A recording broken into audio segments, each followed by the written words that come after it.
أعوذ بالله من الشيطان الرجيم بسم الله الرحمن الرحيم يسألونك عن الأهلة قل هي مواقيت للناس والحج وليس البر بأن تأتوا البيوت من ظهورها ولكن البر من اتقى وأتوا البيوت من أبوابها واتقوا الله لعلكم تفلحون صدق الله العظيم. Yas'alunaka 'anil ahillah, mereka bertanya kepadamu wahai Muhammad mengenai peredaran anak-anak bulan. Ahillah jamak hilal. Qul hiya mawaqitu lin-nasi wal haji, katakanlah wahai Muhammad kepada mereka, peredaran anak-anak bulan itu menandakan waktu-waktu urusan dan amalan-amalan manusia, khasnya ibadah haji. Walaisal birru bi an ta'tul buyuta min zuhuriha, bukanlah kebajikan kamu memasuki rumah dari bahagian belakangnya, yakni ketika kamu berihram. Walakinnal birra man ittaqa, akan tetapi kebajikan itu ialah perbuatan orang yang bertakwa. Wa'tul buyuta min abwabiha, masuklah ke rumah kamu itu melalui pintu-pintunya. Wattaqullah, serta bertakwalah kamu kepada Allah, la'allakum tuflihun, supaya kamu berjaya. Ayat ini menyatakan perkara masuk rumah. Di kalangan orang Arab jahiliah, dia mempunyai beberapa kepercayaan khurafat. Khurafat mereka apabila ingin mengerjakan ibadah haji, tak boleh masuk Baitullah, masuk rumah, masuk Masjidil Haram melalui pintu besar, kena masuk pintu belakang. Mereka buat lubang khas, masuk ikut pintu lubang kecil itu, masuklah buat kerja haji. Ini zaman jahiliah. Mereka sangat patuh kepada perkara ini, perkara khurafat ini.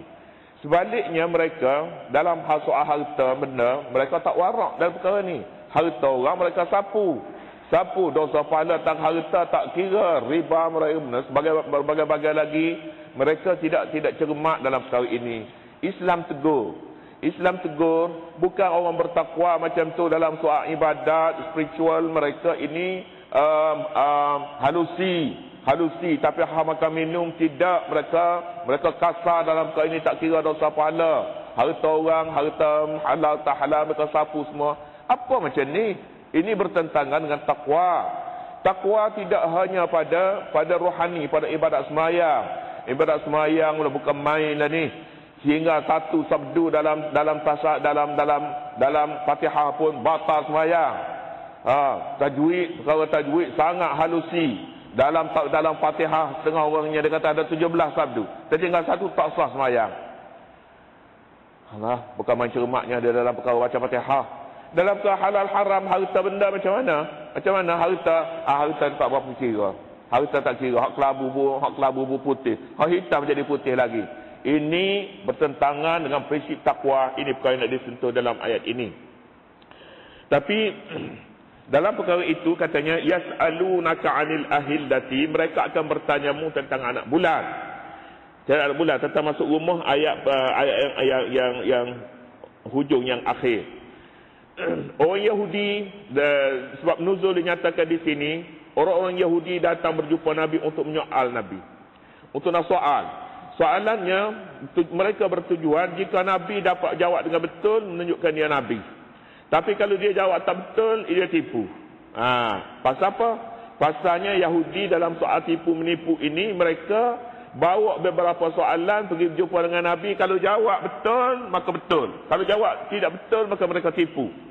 Sedangkan kaum Yahudi ini mereka makan riba. Mereka menipu harta. Mereka tidak berbangkit perkara ini. Tipu harta tak apa, tapi tipu dia dalam soal amal ibadat, mereka bangkitkan, ini besar perkara. Tipu harta benda orang tak apa. Mereka bertanya, datanglah beberapa orang tanya Nabi, ya Rasulullah, wahai Muhammad. Dia tidak panggil Rasulullah lah. Wahai Muhammad, cuba ceritakan bagaimana dari sudut kedudukan anak bulan ini. Dia kecil, kemudian membesar, kemudian sampai penuh purnama, kemudian dia mengecil kembali. Cuba kamu ulaskan. Cuba kamu ulaskan. Mereka datang bertanya Nabi. Mereka dah ada jawapan. Jawapan duk tunggu. Jawapan Nabi ni macam mana ni? Betul ke tak betul ni? Kalau betul macam dengan kitab dia betul lah. Kitab dia ni kitab Taurat mungkin. Ataupun kitab dia ni kitab lama-lama yang mereka baca macam itulah. Kemudiannya, yas'alunaka 'anil ahillati, mereka akan bertanyamu tentang ahillah. Ahillah jamak pada hilal. Hilalun satu, ahillah jamak kepadanya tentang anak-anak bulan. Jamak anak bulan ni pasal beberapa bulan, 12 bulan dalam tahun, maka dia jamak. Ataupun jamak ini merujuk kepada hari-hari. Hari-hari, seminggu 7 hari. 7 hari ni dia tidak sama anak bulan ini kelihatan berbeza-beza. Ahillah. Jawab Muhammad kepada mereka, jawab begini. Hiya mawaqitu lin-nas wal haji. Itu menandakan tanda waktu untuk manusia dan untuk orang mengerjakan haji. Nabi tak jawab dari segi saintifiknya. Kedudukan bumi bulat ke, siapa beredar, bumi beredar ke, bulan beredar ke, matahari. Nabi tidak jawab macam tu. Nabi jawabnya, perubahan anak bulan sebenarnya kata dia sebagai tanda waktu untuk manusia bekerja dan untuk orang mengerjakan haji. Lain yang ditanya, lain yang dijawab oleh Nabi. Lain. Pasal apa Nabi jawab lain daripada yang ditanya? Nabi seolah-olahnya ingin menyatakan kepada mereka, tak perlu kamu tanya yang tu. Kamu perlu tanya kegunaan apa. Itu dia. Kegunaan apa anak bulan itu dijadikan begitu rupa. Ini sepatutnya soalan. Jawapan ini dalam pengajian balaghahnya, dia nama uslubul hakim. Uslubul hakim ini jalan orang bijak-bijak dia memberi jawapan. Jalan yang bijak memberi jawapan ini ialah jawapan tidak semestinya sama dengan soalan. Tak ada.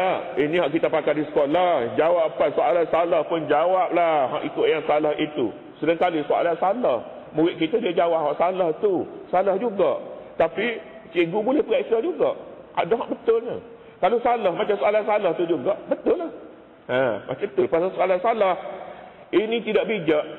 Soalan yang betul-betul dah tahu bijak dia bagi soalan, salah ke tak salah ke, jawapan itu, jawapan itu boleh jadi dia jawab lain daripada dia soal. Umpamanya, itu yang betul. Itu yang betul. Ini namanya uslubul hakim. Dia jawab, maknanya pelajar boleh membetulkan soalan. Itu maksudnya. Pelajar dapat membetulkan soalan, ini pelajar yang pintar. Tetapi pelajar yang tidak menyedari soalan salah lalu jawabnya juga perlu soalan yang salah, ini pelajar tidak pintar. Tapi sistem pengajian kita, pelajar kita tidak macam tu. Tak macam tu. Dia kira juga supaya soalan itu, jawapan dekat-dekat dengan soalan itu dia yang betulnya. Namanya ini uslubul hakim. Nabi menggunakan kaedah ini. Orang tanya kita misalnya, saudara nak ke mana? Patutnya jawapannya saya nak pergi ke pasar. Tidak, dia tak jawab saya nak pergi ke pasar. Saya nak pergi ke mana? Nak beli gula. Beli gula ni bukan ke mana, bukan tempat yang anda nak pergi. Gula tu nak beli, itu soalan yang kedua. Tak dia pintar soalan yang kedua. Patutnya awak tanya saya, ada hajat apa awak nak pergi? Itu maknanya begitu. Saya nak beli gula. Dia tanya awak nak pergi ke mana? Tak penting pergi ke mana-mana, penting saya mau gula. Itu. Ini banyak digunakan dalam bahasa Arab sebagai satu uslub dalam memberi jawapan. Begitulah di dalam ayat ini katanya mereka akan bertanya anak bulan, jawab kepada mereka anak bulan menjadi waktu kepada manusia. Waktu ini belum ada jam lagi. Belum ada jam. Sekarang dah ada jam ni, waktunya tengok jam. Dulu tidak tengok anak bulan.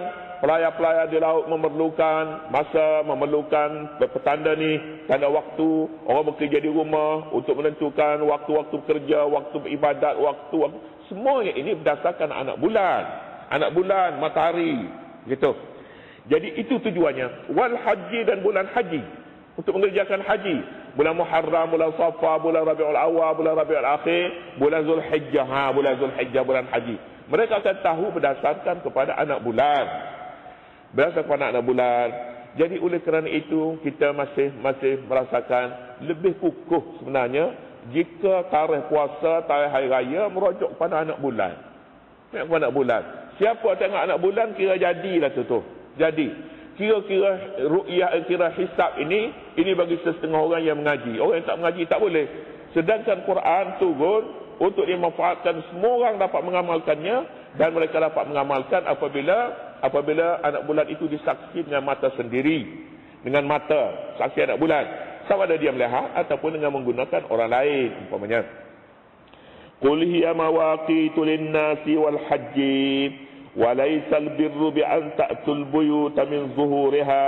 Bukannya kebajikan, albirru kebajikan, bahawa kamu datang masuk rumah melalui pintu belakang, sebagaimana kepercayaan orang jahiliah. Apabila mereka pergi untuk mengerjakan haji, mereka masuk ikut pintu belakang, kerana jika masuk ikut pintu depan, ini tidak berani. Orang Arab jahiliah dulu dia takut sangat orang kata pengecut, mesti berani. Jadi kalau masuk ikut pintu depan, penakut. Masuk ikut pintu belakang berani. Terbalik sebenarnya, masuk pintu belakang dah pengecut, masuk ke pintu depan ini berani. Tidak macam tu pada kepercayaan mereka. Sebab itulah namanya khurafat. Khurafat ini perkara yang menyalahi akal. Perkara yang menyalahi akal pun boleh dipercayai, dan sekalipun orang bijak pandai, kadang-kadang alim ulama pun percaya kepada khurafat ni. Percaya pada khurafat. Jadi oleh kerana itu, tidak heran jika jahiliah mempercayai masuk menerusi pintu belakang itu tanda berani. Tidak sebaliknya. Quran kata bukan kebajikan yang kamu jaga sangat masuk ke pintu belakang itu. Tak ada kebajikan apa pun padanya. Masuk dah ke pintu depan. Pasal apa? Mereka tunduk kepada satu kepercayaan yang mereka warisi dari nenek moyang mereka. Walakinnal birra man ittaqa. Tetapi kebajikan itu ialah kebajikan orang yang bertakwa. Kebajikan orang bertakwa, mereka tidak titik beratkan soal masuk rumah ni, masuk ikut belakang, tak ada pada mereka. Tetapi bertakwa itu sebenarnya kebajikan. Bertakwa. Kita sebutkan dalam surah ini banyak memperkatakan takwa. Di sini pun takwa. Il birra man ittaqa. Takwa yang ditekankan di dalam Islam ini meliputi soal-soal harta, soal-soal keluarga, soal-soal ibadat, semua sekali perjuangan, semua sekali digabungkan oleh seorang manusia dalam kegiatan hidupnya. Ada masa untuk beribadat, ada masa untuk menyumbang kepada masyarakat, ada masa untuk bekerja, ada masa bersama keluarga. Ini sebenarnya orang yang bertakwa. Sepenuh masa untuk ibadat? Tidak. Patuh kepada perkara-perkara khurafat, bukannya takwa. Takwa. Dia bekerja hanya satu saja, satu je kerjanya ialah menyumbang kepada masyarakat. Ibadat tidak takwa namanya orang ini. Al-birra man ittaqa. Ayat ini boleh dirujuk kepada ayat terdahulu yang menyebutkan laisal birra an tuwallu wujuhakum qibala al-masyriq wal maghribi, yang kita sebutnya dahulu dalam bicara mukmin yang cemerlang, iaitu mukmin yang mengumpulkan semua ibadat kebajikan, sama ada ibadat yang merupakan ibadat badani ataupun ibadat rohani, semuanya itu dikumpulkan pada dirinya, maka itu mukmin yang cemerlang. Ayat sekali lagi merujuk kepada orang itu. Satu ketika berkenaan dengan ayat ini, Sayyidina Umar pada ketika dia menjadi khalifah, dia meronda waktu malam. Dia akan cari di mana rumah yang masih belum padam lampu. Bila masih belum padam lampu, maknanya dia tak tidur, belum tidur. Dia belum tidur, dia ada masalah. Malam waktu orang tidur pada waktu malam, bukan bekerja. Jadi dalam hadis menyatakan bila kamu nak tidur malam, padamkan lisa, padamkan api, jangan buka. Berjalan tengah malam, saudara Umar dapati sebuah rumah yang nampak lampu, nampak api. So Umar dekati, saudara Umar ragukan, ini bukan orang biasa ni, bukan biasa, boleh jadi ada keluar ni. Umar masuk ikut pintu belakang, naik, berjumpalah dua manusia di dalam tu sedang berkhaluat. Rupanya Umar kata mau kerja ni, patut orang lain semua tidur, kamu buat kerja benda ni. Umar kata akan hukum kamu dalam mahkamah syariah. Mahkamah syariah lah, dulu tak ada mahkamah sivil. Mahkamah, tak ada sebut syariah lah. Dan mahkamah, dua pasangan itu menguguk Sayyidina Umar, kalau kamu bawa aku, katanya aku akan bawa juga kamu kepada mahkamah. Kamu melakukan dua kesalahan, aku melakukan satu kesalahan berkhaluat. Umar pun dia tidak kata kamu berzina, tidak, kamu berkhaluat. Umar kata aku salah apa? Dia kata kamu melakukan dua kesalahan. Pertama sekali kamu masuk tak beri salam, yang kedua kamu masuk pintu belakang. Sedangkan Quran kata wa'atul buyuta min abwabiha, masuk ke pintu depan, kamu masuk pintu belakang. Umar kata, ya. Ya, oh gitu. Orang mengaku, mudah mengaku Umar.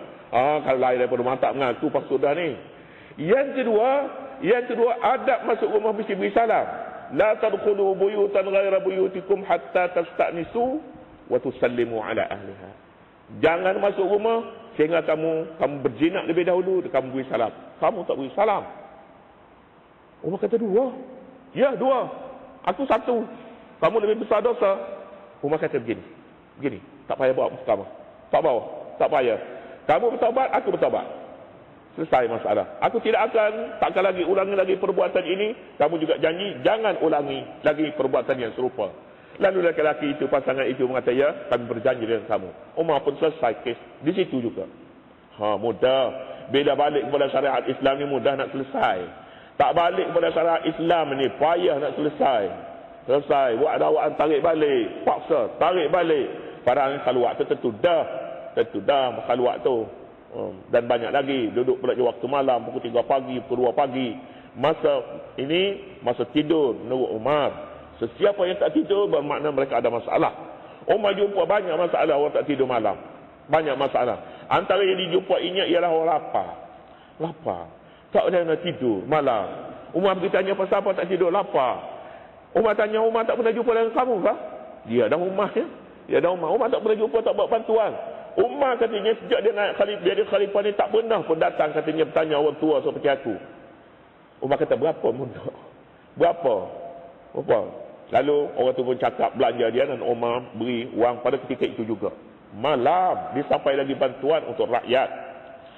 Walakinnal birra man ittaqa wa'tul buyuta min abwabiha. Masuklah ke dalam rumah melalui pintu yang disediakan. Nak masuk rumah orang, masuk ikut pintu, beri salam dulu. Jangan tiba-tiba masuk dalam rumah. Masuk dalam rumah, masuk ikut pintu belakang, masuk ikut bumbung. Ini pencuri namanya. Pencuri.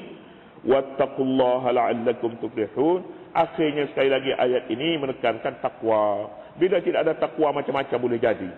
Macam-macam boleh jadi. Takwa antara tidak takwa dia beribadat satu jenis saja. Sembahyang sunat tak pernah tinggal. Puasa tak pernah tinggal. Sembahyang jemaah tak pernah tinggal. Tapi hal-hal lain lagi kasar tindakannya. Umpamanya tidak bertakwa. Tidak bertakwa juga. Sembahyang tidak, tapi hal-hal kemasyarakatan lurus semuanya ini, jujur. Hal-hal lain. Sembahyang tidak. Tidak takwa juga. Begitulah ayat ini secara ringkas menegur amalan sesetengah orang yang tidak bertakwa, lalu mereka berat sebelah dalam memilih amalan-amalan mereka. Kemudian seterusnya, waqatilu fi sabilillah.